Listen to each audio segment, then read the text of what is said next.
Hello, bachcho. Let's read this question. So this question says, a parallel beam of monochromatic light of wavelength 500 nanometer is incident normally on a perfectly absorbing surfaces.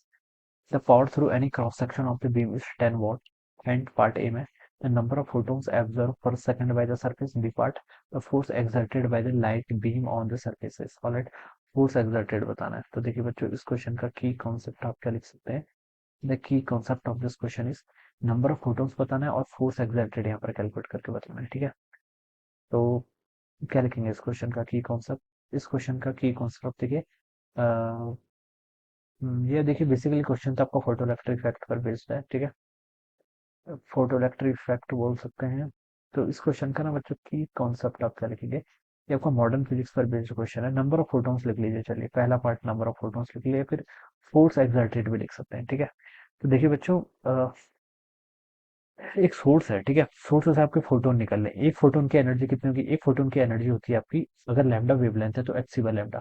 This is the energy of a single photon. ठीक है, अब बच्चों अगर कोई light beam आपकी strike कर रही है तो लाइट बीम में तो बहुत सारे फोटोन्स होंगे. ठीक है, बहुत सारे फोटोन्स होंगे और कितने हैं वही फाइंड आउट करना है, नंबर ऑफ फोटोन्स. ठीक है, तो देखिए आप इसको क्या लिख लीजिए, एक फोटोन की energy h c by lambda है और मान लीजिए NP, total NP number of photons है. तो this will be the total energy. ये क्या आ गई आपकी टोटल एनर्जी. क्वेश्चन में आपसे बोल रखा है कि find the number of photons absorb पर सेकंड बाय द सरफेसेस. ठीक है, एब्जॉर्ब पर सेकंड. ठीक है, हम यहाँ पर क्वेश्चन बोल रहे हैं कि it is a perfectly absorbing surface है. तो जितने फोटोन्स उस पर क्या हो रहे हैं आपके स्ट्राइक कर रहे हैं, ठीक है, इंसिडेंट हो रहे हैं, उतने ही फोटोन क्या कर रहा है आपका एब्जॉर्ब कर रहा है. ठीक है, so this are the number of photons. NP के आपका नंबर ऑफ फोटोन्स जो क्या कर रहे हैं आपके इंसिडेंट हो रहे हैं. तो देखिए बच्चों, हम यहाँ पर से क्या लिख सकते हैं, एक सेकंड में बताना है. तो देखिए बच्चों, हम क्या लिख सकते हैं, पावर को हम कैसे डिफाइन करते हैं, पावर होता है आपका एनर्जी बाय टाइम के इक्वल. ठीक है, this is the formula of the power. ठीक है, तो हम लिख सकते हैं आपका एनर्जी इन 1 सेकंड की अगर मैं बात करूं. ठीक है, एनर्जी इन 1 सेकंड ये किसके इक्वल होगा, एनर्जी इन 1 सेकंड बच्चों आपका बेसिकली पावर के ही तो इक्वल होगा ना. तो मैं यहाँ पर क्या लिख सकता हूँ, इसको पावर के इक्वल लिख सकता हूँ. ठीक है, ई को मैंने किससे रिप्लेस कर दिया, पी से. ठीक है, h c by lambda times कितना आ जाएगा आपका एनपी के इक्वल, ये आ गया आपका. ठीक है, this is the energy in 1 second, मैंने पावर के इक्वल कर दिया. H c by lambda this is the energy of a single photon into NP. NP क्या है, टोटल नंबर ऑफ फोटोन. तो ये आपकी टोटल एनर्जी 1 सेकंड में जो होगी वो आ जाएगी यहाँ से. ठीक है, तो यहाँ से आप ऐसे लिख सकते हैं, एनपी आ जाएगा कितना आपका, P lambda divided by h c के इक्वल. तो ये क्या बच्चों आपका, this is the number of photons. ठीक है, जो क्या हो रहे हैं आपके इंसिडेंट हो रहे हैं या फिर हम बोल सकते हैं एब्जॉर्ब हो रहे हैं. एनपी किसके इक्वल होगा, P lambda by h c. ये बच्चों बहुत स्टैंडर्ड फॉर्मूला है. ठीक है, इसको आपको याद होना चाहिए, ये बहुत इंपॉर्टेंट फॉर्मूला है. ठीक है, NP P lambda by h c, इस फॉर्मूले का हम डायरेक्ट यूज करते हैं बहुत सारे क्वेश्चन में. ठीक है, तो ये आपको याद ही होना चाहिए. ठीक है, जब हम फोटो इलेक्ट्रिक इफेक्ट पढ़ते हैं, क्वांटम एफिशिएंसी पढ़ते हैं, हर जगह ये फॉर्मूला यूज होता है. ठीक है, तो यहाँ पर बोल रखा है नंबर ऑफ फोटोन्स एब्जॉर्ब पर सेकंड. ठीक है, पर सेकंड बोलेंगे. ठीक है, तो ये फॉर्मूला हम यूज कर लेंगे. तो देखिए बस अब इसमें वैल्यू पुट कर लीजिए. ठीक है, पावर ऑफ सोर्स 10 वाट के इक्वल है, तो यहाँ पर 10 वाट कर लीजिए इंटू लैम्डा. लैम्डा वेवलेंथ कितनी है, 500 नैनोमीटर के इक्वल है. ठीक है, divided by h c. H c की वैल्यू देखिए स्टैंडर्ड होती है 12,420 इलेक्ट्रॉन वोल्ट एंगस्ट्रॉम होती है, या फिर अगर आपको नैनोमीटर में लिखना है, ठीक है, तो 1240 इलेक्ट्रॉन वोल्ट नैनोमीटर के इक्वल लिख लीजिए. ठीक है, अब बच्चों देखिए यहाँ भी नैनोमीटर, यहाँ भी नैनोमीटर, ये तो एक दूसरे को कैंसिल कर लेगा. ऊपर क्या बच गया आपका 5 इंटू 10 to the power 3 बच जाएगा. ठीक है, ठीक है, नीचे कितना हो गया आपका 1240. ठीक है, electron volt, 1 electron volt joule में कन्वर्ट करेंगे ना इसको, ऐसा ही सिस्टम है. तो ये हो जाएगा 1.6 इंटू 10 to the power -19, ऊपर जाके +19 हो जाएगा. तो ये आपका इतना आ गया. अब बच्चों देखिए इस टर्म को अगर हम यहाँ पर से सॉल्व करें, तो नीचे देखिए आपका कितना 1240 इंटू 1.6, तो आपका 1984 के इक्वल आ रहा है. कितना आ रहा है, 1984 के इक्वल. ठीक है, 10 to the power 19 और 3 को ऊपर मल्टीप्लाई करेंगे तो 10 to the power 22 के इक्वल आएगा. ऑल राइट, अब देखिए 5 डिवाइडेड बाई 1984 करेंगे तो ये 2.52 किसके इक्वल आ रहा है, 2.52 इंटू 10 to the power -3. ठीक है, और आपका इंटू 10 to the power +22 के इक्वल हो जाएगा. यहाँ से इसको सॉल्व करेंगे तो 2.52 इंटू 10 to the power 19 के इक्वल. तो these are the number of photons. इतने नंबर ऑफ फोटोन्स क्या कर रहे हैं आपके एब्जॉर्ब हो रहे हैं पर सेकंड.